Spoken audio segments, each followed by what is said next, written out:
Let's have a real conversation about the rebirth you never saw coming, loves. That life-altering, soul-shaking, paradigm-shifting moment when you wake up one morning and realize you're absolutely, irrevocably finished being the understanding girl who makes endless excuses for people's bad behavior, the one who rationalizes away red flags like they're merely decorative, who finds herself saying, they didn't mean it that way. So often it becomes an unconscious mantra. The patient woman who waits and waits for potential that never blossoms, who invests years of her precious time in relationships that offer nothing but some days and maybes, watching seasons change while she remains in the same painful holding pattern, clinging to fragments of possibility that never materialize into anything substantial. The forgiving angel who turns the other cheek so many times she gets whiplash, who pardons offenses that should be unpardonable, who teaches others that there are no consequences for how they treat her because she'll always find it in her heart to let it go, to start fresh, to give just one more chance that becomes an infinite succession of chances. This, this transformative moment we're discussing. This is the precise, exquisite moment you trade in those tattered angel wings, worn thin from carrying everyone but yourself, frayed at the edges from all the times you've flown to someone else's rescue, for a razor-sharp crown of thorns that announces to the world that softness can coexist with boundaries, that kindness doesn't equal doormat, and you step unapologetically, gloriously into your villain era, not because some fundamental shift has occurred where you've become cruel or callous or bitter, but because you finally, after far too long, realized your peace, your mental health, your standards, and your self-respect are absolutely, categorically not up for negotiation. Not sacrificial lambs to be slaughtered on the altar of keeping others comfortable with your subjugation. This isn't about vengeance. It's about valuing yourself enough to stop accepting treatment that doesn't honor your worth. If the thought of you prioritizing yourself, of you no longer being available for disrespect or inconsistency, or lukewarm efforts terrifies a few people along the way, excellent, magnificent, even. Consider it the most efficient form of weeding out the unworthy, of separating those who valued you only for what you could give them from those who cherish who you inherently are. So light those black candles that represent not darkness, but the burning away of what no longer serves you. Pour yourself something strong enough to match the newfound steel in your spine. And let's dive deep, unflinchingly, into why your villain era isn't just a temporary phase born of frustration. It's the best fucking decision you'll ever make, the most revolutionary act of self-love you can commit to, and the beginning of the life you deserve rather than the one you've settled for. Welcome to Lizessence. I'm Liz, and this is where standards are non-negotiable, expectations remain uncompromised, and crowns stay polished to a lethal shine that serves as both warning and invitation to those who enter our realm. Today, we're diving deep beyond the surface understanding into the villain era mindset, because let's speak the uncomfortable, unvarnished truth that society doesn't want women to acknowledge. Loves, you're not just tired, you're bone deep, soul level exhausted. Worn completely thin from being the nice girl who's always the shoulder to cry on but never the one being supported, the emotional dumping ground for others' problems while your own pile up unaddressed, the constant giver in relationships where the taking is embarrassingly one-sided. Drained to the point of emptiness from playing the understanding role in situations where you should have been absolutely outraged, from swallowing your justified anger to keep the peace, from accepting apologies that were never actually offered because confrontation feels too uncomfortable. Hollowed out, diminished, nearly extinguished from shrinking your light, your ambition, your needs, your boundaries, your very essence to accommodate people who wouldn't cross the street for you if you were on fire, who view your kindness as weakness and your forgiveness as permission to repeat the same offenses. Well, I'm here today not just to validate your exhaustion, but to deliver the eulogy for that version of you. She served her purpose, she taught you what doesn't work, and now she deserves a proper burial with full honors. The doormat is dead. May she rest in the peace she never found in life. The people pleaser has been buried, covered with the soil of painful lessons and watered with the tears of recognition that came too late. And in their place, rising like a phoenix from those ashes of who you were told to be, a woman of magnificent proportions who meets her own gaze in the mirror and, perhaps for the first time, fully recognizes the queen who has always been staring back, waiting patiently for acknowledgement, for the crown she has always deserved. This transformation isn't about becoming heartless or cruel. It's about finally growing a spine strong enough to support the weight of your worth, about refusing to contort yourself into shapes that were never meant to contain your majesty. So let's break down, methodically and without apology, Exactly how to own this era with the grace of a sovereign who need not raise her voice to command respect, and the precision of a strategist who knows that the best revenge isn't chaotic emotion, it's calculated elevation. First and most sacred, inviolable rule of the villain era. No more fucking explanations for your boundaries, no more justifications for your standards, no more apologizing for expecting decent treatment. You don't owe anyone, not the partner who claims to love you, not the family who shares your blood, not the friends who've known you forever, a dissertation on why you won't tolerate disrespect, why basic courtesy is your baseline requirement, why consistency matters to you.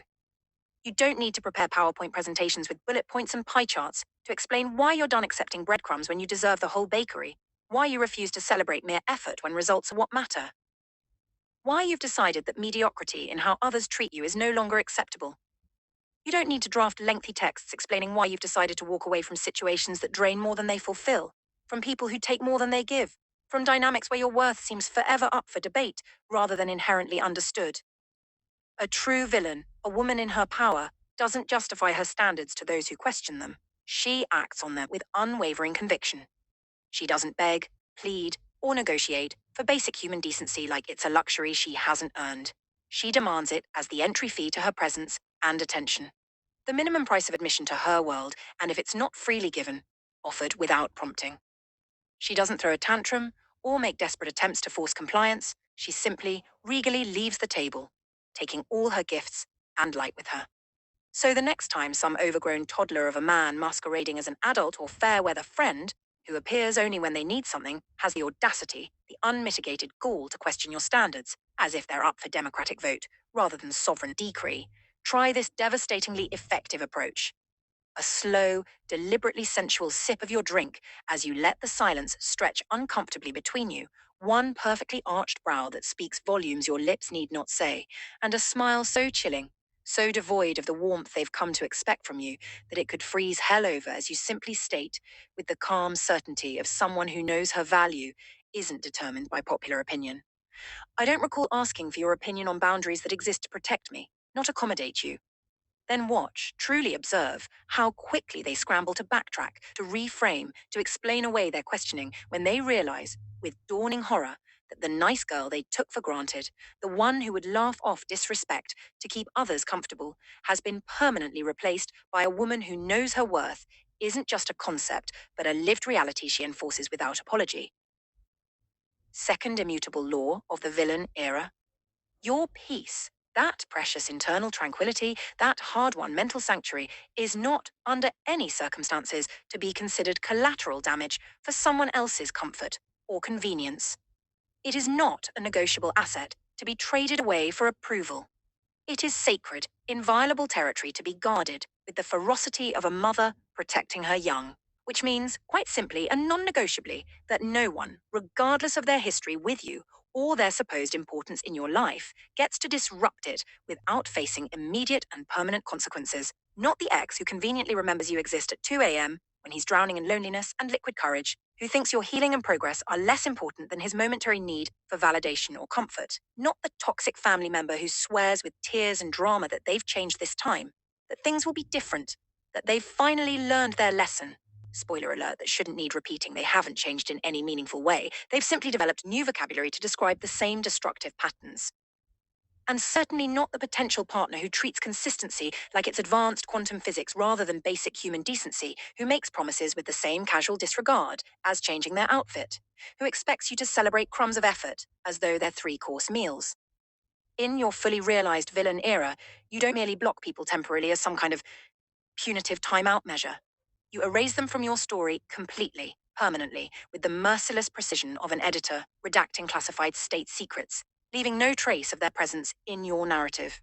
No dramatic confrontations where you explain exactly how they've wounded you, giving them the satisfaction of seeing their impact. No tearful closure conversations where you, once again, carry the emotional labor of the interaction. Just poof. Gone like they never existed in your world, their memory fading like footprints on a beach as the tide comes in. And the most liberating, unexpected part of this clean severance? You won't lose sleep over it as you once feared. You won't lie awake replaying the could-haves and should-haves. You'll sleep better, deeper, more peacefully than you have in years, because the energy vampires who depleted you have finally been denied access to your life force. Third non-negotiable principle of this transformation. Stop asking, begging, hinting for the bare minimum, as though receiving basic respect and consistency is some grand favor bestowed upon you by the universe. Expect it, require it, demand it as your birthright, the baseline starting point, rather than the aspirational ceiling. A villain in her full power doesn't negotiate her worth at the bargaining table of potential and maybes in some days, doesn't accept promises as currency when only actions have value in her economy of treatment. She sets the terms of engagement, clearly, explicitly, unapologetically, creating a blueprint that leaves no room for misinterpretation, for convenient misunderstandings, for the plausible deniability that so many hide behind. And if someone can't or won't meet those standards, next, without hesitation or second chances, because time is the one resource you can never replenish, and wasting it on those who haven't earned it is the true cardinal sin. If he says he's going to take you out, creates the expectation of romance effort. He doesn't just vaguely suggest meeting up and then wait for you to plan every detail. He plans the date properly, considers your preferences, makes reservations, confirms details, arrives punctually, showing you through actions that your time together matters enough to warrant thought rather than afterthought. If he claims he'll call at a specific time, creating an expectation of connection, he does it without exception, without excuses, and without you having to remind him like his personal secretary, his unpaid assistant, his mother disguised as his partner. And if he fails these basic tests of integrity and follow through, you don't nag, you don't send passive aggressive texts about his disappearance, you don't give impassioned speeches about how his behavior affects you. You vanish from his life, not temporarily as some manipulative punishment designed to train him into better behavior, but permanently, completely, because the villain era isn't about teaching grown men how to behave like decent human beings with basic respect for others' time and feelings. It's about only keeping in your orbit the ones who already know, who demonstrate through consistent action rather than convenient words that they value your presence enough to be worthy of it.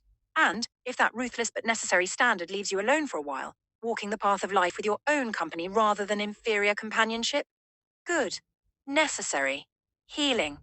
A queen thrives in purposeful solitude, using it to reconnect with her own voice, far more than she suffers in mediocre company that requires her to speak in a whisper. Fourth commandment of your glorious transformation. No more investing in potential, that nebulous, ever receding horizon of what could be. We live in reality now, the stark relief of what actually is. You're done, completely finished, waiting for maybe for the perfect alignment of circumstances that never seems to arrive. For someday, that fictional date on the calendar that exists only to postpone what should be happening today. For, if only he would. If only he would realize what he has in you. If only he would put in consistent effort. If only he would follow through on his promises, because a villain, a woman who has reclaimed her power and time, knows the uncomfortable truth that so many spend years avoiding. If he genuinely wanted to make you a priority, to treat you with the respect and consistency you deserve, he would move mountains to do so without being begged, without being reminded, without being given a step-by-step instruction manual. If he truly cared enough to be reliable, to be trustworthy with your heart and time, he could find a way to demonstrate that care through actions rather than empty promises. And if he's consistently not showing up, not meeting your clearly communicated needs, not treating you like the prize you are, he's not yours, not your responsibility to fix, not your project to complete, not your potential to nurture. Period. Full stop. End of discussion. The right man, the one truly aligned with your value and deserving of your energy, won't need a training manual, a series of escalating consequences, or the threat of losing you to love you properly, completely, consistently. He'll study you like you're the only subject that matters in the curriculum of his life, paying attention to details you didn't even realize you were revealing, remembering preferences you mentioned once in passing, anticipating needs before you have to voice them. So stop, I beg you, wasting your precious finite energy making elaborate excuses for men who aren't making even the most basic effort for you, who treat consistency like an impossible standard rather than the bare minimum entry requirement. The version of him you deserve that matches the love you're capable of giving already instinctively knows how to show up, how to communicate, how to make you feel valued rather than optional. And if this current version doesn't possess those fundamental skills, that's his critical failure of character and development, not a problem you need to solve, not a project you need to undertake at the expense of your peace and dignity. Welcome truly and completely to your villain era loves. This isn't just a fleeting phase born of temporary frustration or a reactionary stance to disappointment.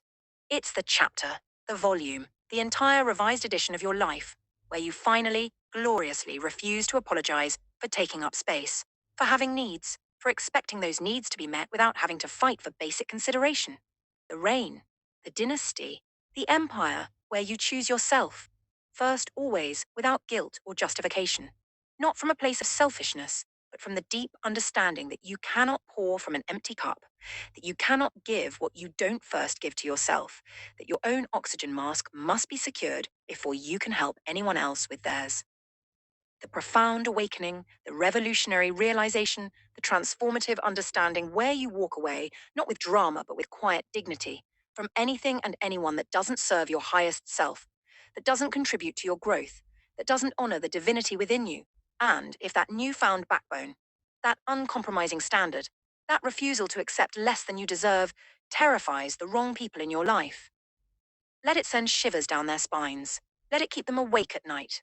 Let it be the ghost that haunts them when they realize what they lost through their own mediocrity, their own failure to rise to the occasion of loving you properly. Because the right ones, the ones truly aligned with your evolution, they won't be intimidated by your standards. They'll be inspired by them. They won't run from your expectations. They'll rise enthusiastically to meet them. They won't fear your boundaries. They'll respect them as the sacred perimeters they are. They'll kneel not out of subservience or obligation, but out of genuine reverence for the queen you've become through the alchemical process of your own self-reclamation. The throne is yours, not inherited through circumstance, not borrowed temporarily, not gifted by another's validation, but earned through every moment you chose yourself when it would have been easier not to, through every boundary you maintained when pressure mounted to abandon it, through every time you walked away from the familiar pain of compromise toward the uncertain promise of wholeness. The crown is waiting, has always been waiting, forged from the gold of every disappointment you've alchemized into wisdom. All that's left, the only remaining step in this magnificent transformation, is for you to claim them with both hands outstretched, with no apology on your lips, with the certainty of a woman who knows that her worth isn't up for debate. Now go forth. Your kingdom awaits its ruler, and the reign of the villain queen promises to be the most glorious chapter yet.